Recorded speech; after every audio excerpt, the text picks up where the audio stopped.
रोज रोज पोहे, उपीट, शिरा किंवा इडली डोसा हेच तर नाश्त्याला असतं असं माझी मुलं म्हणतात. आज मॅगी दे ना ग, ही त्यांची हमखास फरमाईश असते. आज मी त्यांना प्रॉमिस केलं, तुम्हाला मी मॅगी देणार.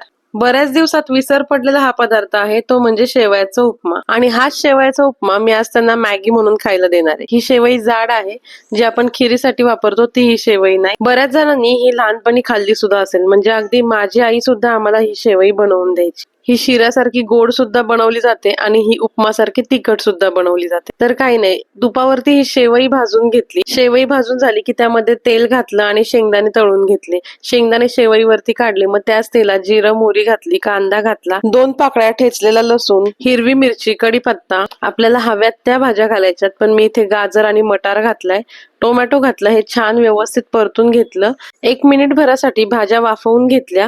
हळद घातली, कोथिंबीर घातली, पाणी घातलं. अर्धाच ग्लास पाणी घालायचंय. अगदी थोडीशी साखर आणि चवीनुसार मीठ घातलं आणि पाण्याला उकळी आली की या शेवया घातल्या. झाकण न लावता शेवया अशाच शिजवून घेतल्या. हे बघा, काय मस्त अशा मोकळ्या मोकळ्या शेवया झाल्यात ना. आता मुलं खातात की नाही ही पंचायत होती, पण खाल्ल्या बाबा आणि आवडल्या सुद्धा. तुम्ही सुद्धा तुमच्या मुलांना मॅगी ऐवजी या शेवया करून द्या. या हेल्दी सुद्धा आहेत.